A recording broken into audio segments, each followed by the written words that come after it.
En la tarde del 3 de abril se lanzaba a nivel mundial la mayor filtración jamás publicada en la historia periodística, que ha sacado a la luz 40 años de entramados financieros ocultos en un despacho de abogados de Panamá.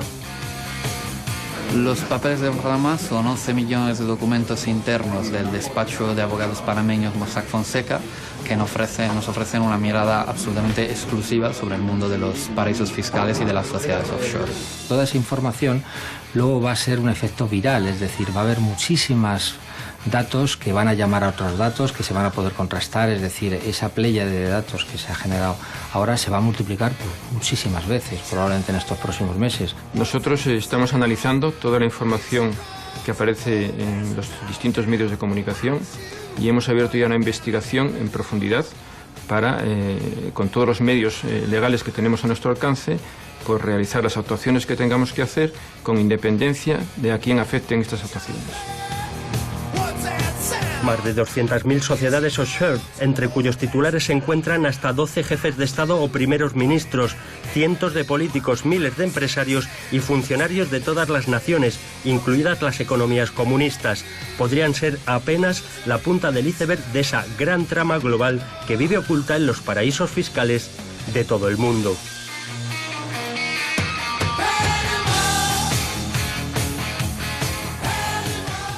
Nunca habíamos tenido una visión tan desde dentro, tan desde lo que es la fábrica de sociedades offshore, ¿no?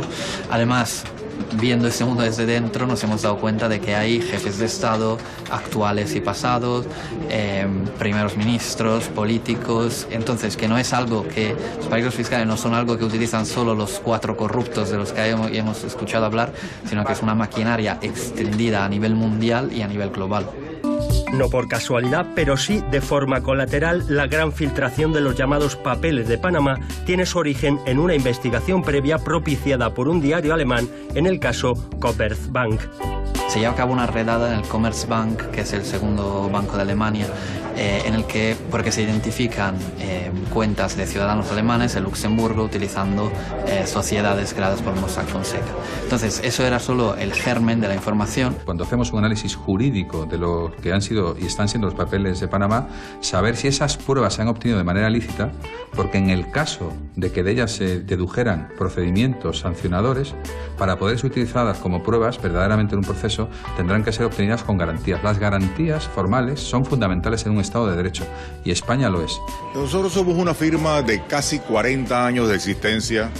Hemos formado más de 250.000 sociedades anónimas a través de nuestra historia y nos encargamos solamente de la parte legal. Nosotros no participamos en las actividades de la empresa ni tenemos ninguna responsabilidad a lo que la empresa se dedica. Tampoco nosotros conocemos muchas veces quién es el dueño de la empresa porque se la vendemos a un abogado, a un banco, a una sociedad financiera o fiduciaria, y esta sociedad ese cliente tiene a su vez su cliente final. En los papeles de Panamá figuran miles de nombres vinculados a otras tantas empresas registradas en los llamados paraísos fiscales. Son las conocidas como sociedades offshore. La sociedad offshore no es un término jurídico, es un término comercial que se ha impuesto en el mercado y hace referencia a aquellas sociedades de capital limitadas o anónimas que se crean en alguno de los países que están en la lista de los paraísos fiscales. España tiene un Real Decreto en el cual enumera esos países. Crear una sociedad en un país esos es lícito, no es en sí mismo un delito, pero se conoce popularmente como sociedad offshore. El hecho de crear empresas, como en cualquier país del mundo, no es una cosa ilegal, es fruto de la libertad de comercio, de la economía de mercado, etcétera. El hecho de crear estas empresas no es en absoluto ilegal. La cuestión es para qué se crean, qué se va a llevar allí, y ese es el quid de la cuestión. Esta semana hemos ido conociendo algunos nombres relevantes tanto del panorama nacional como internacional.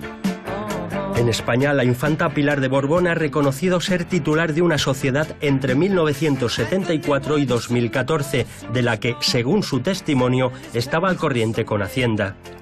La agencia tributaria comprueba ya esos datos junto con los de otros como Pedro Almodóvar, quien ha evitado hacer declaraciones al respecto, suspendiendo incluso la promoción de su última película. Los de Imanol Arias, titular de una sociedad con sede en la isla de Niue, entre 1998 y el 2000. O al Escrivillé y el hijo del expresidente de la Generalitat de Cataluña, Oleguer Pujol, entre otros.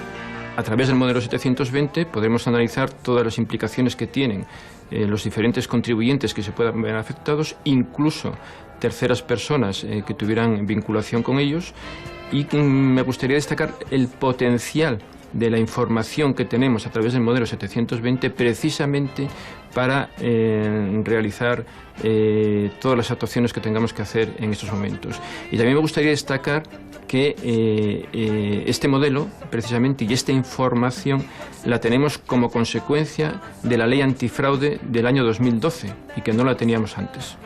El caso más complejo es el del futbolista argentino del Barcelona, Leo Messi, que tiene aún en activo la firma Megastar Enterprise, cuando se encuentra inmerso en pleno proceso judicial, precisamente por fraude fiscal. Desde el punto de vista de las consecuencias para los contribuyentes, no es distinto de otros muchos casos. Las consecuencias pueden ser muy diversas.